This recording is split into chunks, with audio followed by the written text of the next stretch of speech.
ఉన్న బంగారాన్ని విడిపించి ఆ రోజు ఆన్లైన్ రేటుకే మేము కొంటాం. Sharma gold company. నమస్కారం, వెల్కమ్ టు సుమన్ టీవీ. నేను గీతాంజలి. మనతో పాటు ఉన్నారు శివరుద్ర సాధువు గారు. ప్రత్యేకించి చెప్పాలి, కేదార్నాథ్ లాంటి ఆలయాన్ని హైదరాబాద్లోని జగద్గిరి గుట్టలో నిర్మించాలనేది ఆయన సంకల్పం. దానికోసం ఆయన చాలా తీవ్రంగా శ్రమిస్తూ ఉన్నారు. ప్రత్యేకించి వారు చెప్పేటువంటి మాటలు ఎంతో మందిని ఒక రకంగా చెప్పాలంటే వాళ్ళ కష్టాల నుంచి బయటపడేసాయి. తెలియని విషయాల్ని తెలియజెప్తూ ఎంతో జ్ఞానాన్ని ఆయన పంచుతూ ఉన్నారు. అందుకని ఇవాళ ఆహ్వానించాం. చాలామందికి ధర్మ సందేహాలు అంటూ ఉంటాయి, వాటి గురించి తెలుసుకోవాలనుకుంటారు. పితృపక్షాల గురించి కావచ్చు, అలాగే ఆత్మల గురించి చాలామంది మాట్లాడుతూ ఉంటారు. ఇలా రకరకాల అంశాల గురించి ఆయన చెబుతూ ఉంటారు. మరి వారిని సుమన్ టీవీ స్టూడియోకి ఆహ్వానించాం. వారితో మాట్లాడదాం, మన సందేహాలని నివృత్తి చేసుకుందాం. గురుగారు నమస్కారం అండి. గురుగారు, మనుషులు చనిపోతే ఆత్మలుగా మారుతారని అంటారు. కొన్ని ఆత్మలు అయితే కొంతమందికి వారి కుటుంబ సభ్యులకు కనపడుతూ ఉంటారు. ఇంకా చెప్పాలంటే మనుషులే కాదు, మిగతా జీవులు ఏవైతే ఉన్నాయో అవి కూడా ఆత్మలుగా మారతాయి అని అంటారు. ఇది ఎంతవరకు నిజమండి? వస్తాం తల్లి. అయితే ఆత్మలలో మనం పర్టికులర్గా మాట్లాడుకోవాల్సిన పవిత్రమైన ఆత్మలు ఏనుగు, గుర్రం, భైరవుడు. తర్వాత కొన్ని సందర్భాలు చూస్తే అమ్మ దేవాది దేవత ఆధీనంలో ఉండేది నెమలి, ఎలుక, ఇలాంటివి మనం ఎక్కువ శాతంగా చారిత్రాత్మకంగా మాట్లాడతాం. ఒక ఏనుగుని ఎందుకు పెడతారంటే నీ ఆత్మని 12 సార్లు చూడగలదు. అది అంటే 1200 సంవత్సరాల్లో ఉంటుంది అది. ఒక గుర్రం అమ్మ, ఒక గుర్రం వచ్చేసి మ్యాక్సిమం 60-70 సంవత్సరాలే. ఒక గుర్రం మన శాస్త్ర గ్రంథాల్లో రాసింది 220 సంవత్సరాలు బతికింది. అంటే పవిత్రంగా వాడతారు, అంటే దేవాలయానికి.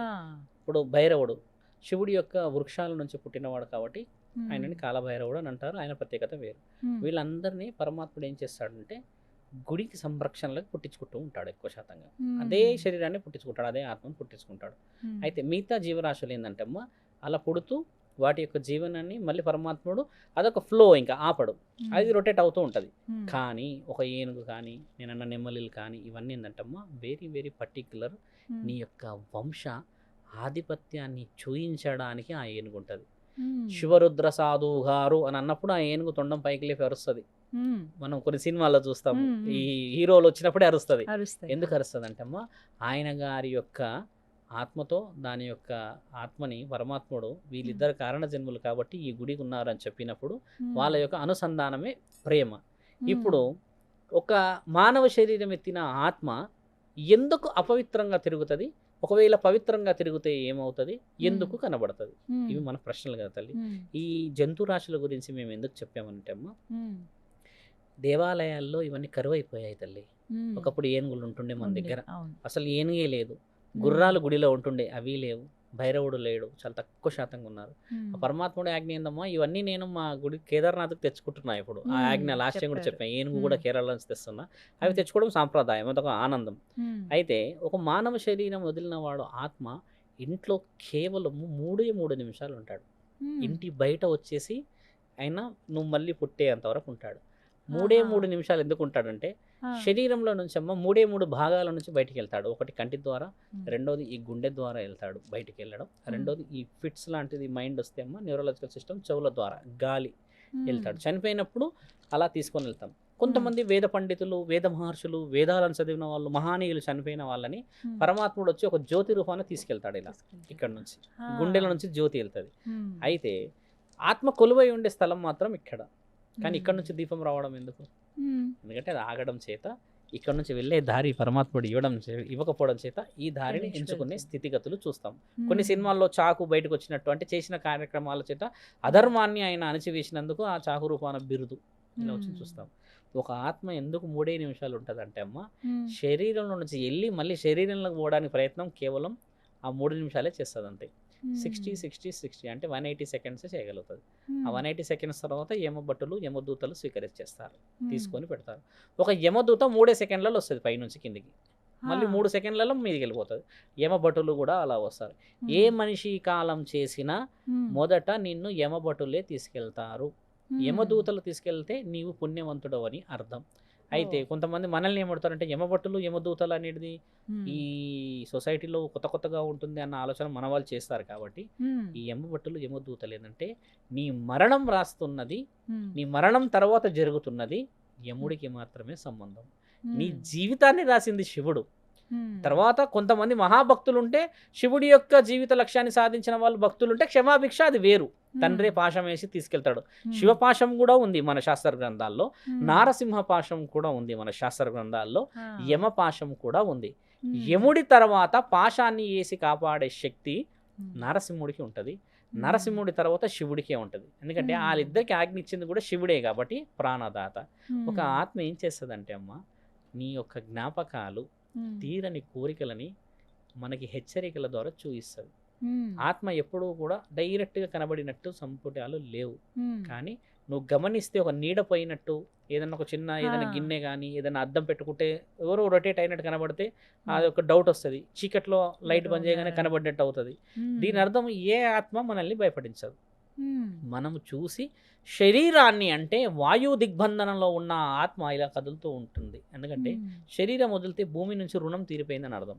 అందుకని ఆ ఆత్మ అనేది గాలిలోనే ఉంటుంది, ఆ భూమి మీద కాళ్ళు నిలబడవు కదా, అందుకని అది కదిలింది చూసి ఆత్మ అనేది మన శరీరంలో కూడా ఉంది అని మన శాస్త్రాలు, వేదాలు, పురాణాలు, అఘోర పురాణాలు ఎన్ని చెప్పుతున్నా కూడా దాన్ని దయ్యంలాగానే పోల్చి చూస్తున్నాం. కొంతమంది కనపడుతుంది, కారణ జన్మలకు కనబడుతుంది. కారణ జన్మలు చూసినప్పుడు అంటే మొత్తం డైరెక్ట్గా కనబడరు, ఒక హింట్, కూర్చున్నట్టు, ఏదో మాట్లాడినట్టు, ఏదో అంటుంటే చూస్తున్నట్టు, లేదా బొట్టు పెట్టుకుంటుంటే అద్దం ముందు వాళ్ళే వచ్చేసినట్టు. ఫస్ట్ ఈ మధ్య మేము విన్నాము, ఒక ఆవిడ వచ్చింది నెల్లూరు నుంచి వచ్చేసి, బొట్టు నేను పెట్టుకునేటప్పుడు ఒకేసారి నేను చాలా ముసలి మొహం వచ్చేసి ఇట్లా గీకినట్టు కనబడుతుంది స్వామి, మళ్ళీ ఒక 2 సెకండ్లలో అదైపోతుంది అని ఇట్లా చెప్పింది. మళ్ళీ ఇంకెక్కడ అనిపిస్తుందమ్మా అని అంటే, పడుకున్నప్పుడు నా పక్కనే ఒక వ్యక్తి నన్ను చూస్తున్నట్టు అనిపిస్తుంది దగ్గరికే అన్నాడు. అంటే ఇది క్షుద్ర ప్రయోగం జరిగిందని చెప్పాం. నీ ఇంట్లో ఉన్న నీ ఆత్మలమ్మ నేను ఎప్పుడు భయపెట్టవు, ఎందుకంటే మీ వాళ్ళు నిన్ను భయపట్టించేస్తే ఏమొస్తుంది, మీ వాళ్ళు వేరే వాళ్ళని భయపెట్టాలి కదమ్మా. మానవుడు తెలుసుకోవాలి కూడా ఏంటంటమ్మా, మన వాళ్ళు మనల్ని ఇబ్బంది పెట్టారు. అయితే ఇలా అర్ధ ఆయుష్తో చనిపోయిన వాళ్ళు పరిపూర్ణ ఆయుష్ అంటే ఒక 50 సంవత్సరాలు రాస్తే ఈ 30 ఏళ్ళకి నీవు చనిపోతే ఈ 20 ఏళ్ళు మాత్రం నువ్వు తిరిగి అనుమతి పరమాత్ముడే ఇచ్చాడు. ఇది రాసింది మన వేదాల్లో. ఎందుకంటే నీకు రాసింది 50 ఏళ్ళ జీవితకాలం, నీవు చేసింది మద్యం మత్తులో ఎవరినో ఏదో అనేసేసి ఎవరితో ఏదో చేసేసి కాలం చేసావు. కాబట్టి అర్హత అనేది రాదు. కాబట్టి ఇలాంటి వాళ్ళని కొంచెం క్షుద్ర పూజలు చేసే వాళ్ళు పట్టుకొని నీ కుటుంబాన్ని కాపాడతా అని, నిన్ను అది చేస్తా అని చెప్పేసి వేరే వాళ్ళ మీద ప్రయోగిస్తుంటారు. దీన్నే చేతబడి అని అంటాం, వశీకరణ అంటాం, తర్వాత క్షుద్ర పూజలు అని అంటాం. అలా ఎవరికైతే ఈ విధంగా కనబడి ఎవరైతే దాన్ని చెడుగా వక్రీకరిస్తారో అమ్మ, అలాంటి వాళ్ళు దైవ ఆధీనంలో లేరు అని అర్థం. అందుకే గతంలో నేనేం చెప్పానంటే అమ్మ, కుల దైవం ఇల వెలుపులను ఎప్పుడు వదలొద్దు అంట. కుల దైవం అంటేనేమమ్మా చాలా మందికి ఇది తెలియదు. కుల దైవాన్ని ఎప్పుడు పూజించాలి. నరసింహుడు ఉంటాడమ్మా, ఆయన గారిని మనం యాదగిరి గుట్టకు ఒకప్పుడు ఎద్దుల బండ్ల మీద వెళ్ళేటోళ్ళు. ఈ రోజుల్లో ఎవరన్నా వెళ్తున్నారమ్మా?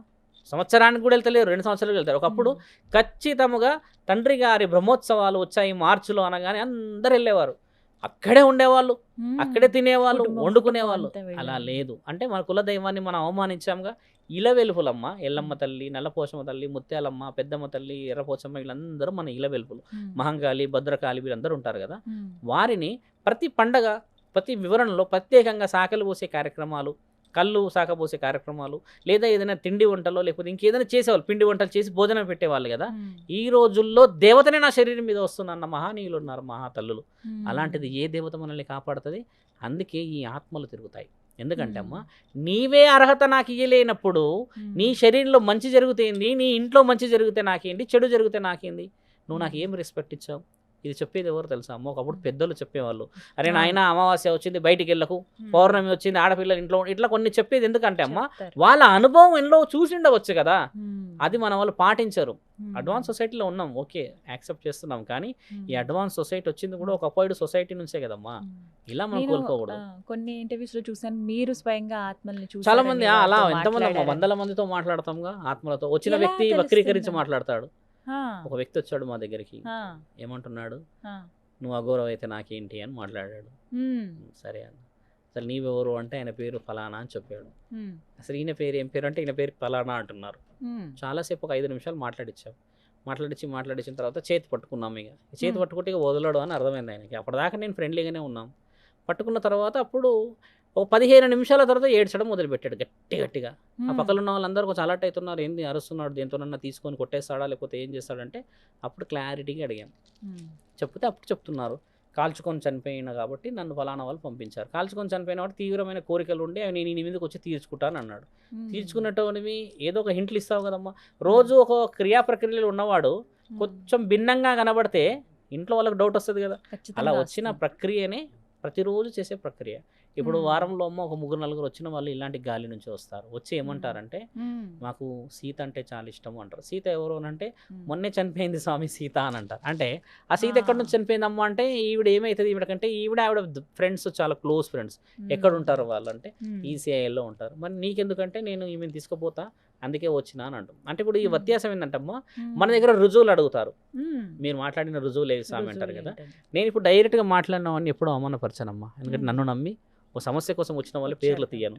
కానీ రుజువులు కావాలంటే అదే జీతేపూర్ దర్గా తర్వాత ఇక్కడ ఈసీఎల్లో చైన్లు కట్టేసి అక్కడ పెడతారు ఆడవాళ్ళని. పోయి చూసి రావచ్చు. ఈసీఎల్లోనే ఉంది కదా అదైతే.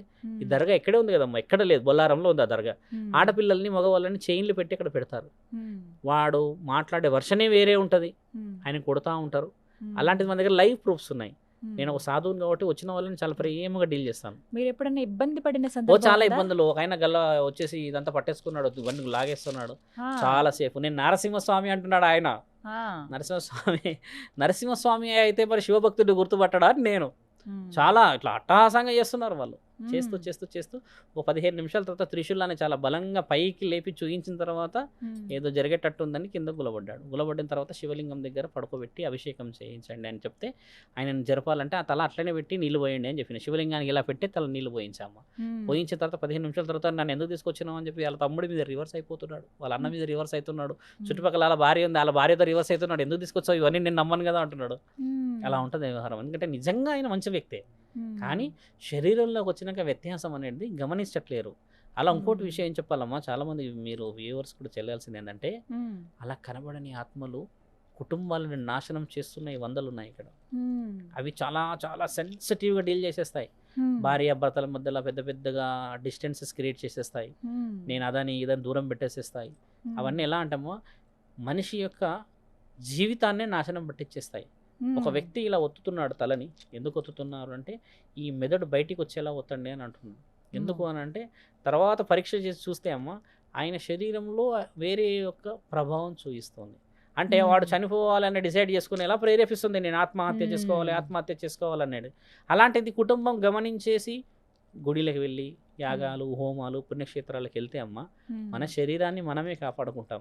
నేనేమంటా అంటే అమ్మ ఒక సాధువుని కదా, ఎవరో కూడా నా దగ్గరికి వచ్చి ఈ సమస్య చెప్పడం కంటే ముందు ఇలవెల్పుని కులదైవాన్ని ధర్మంగా పూజ చేసుకుంటే తీరని స్థితి అయితే వాళ్ళు ఇయ్యరు మనకి.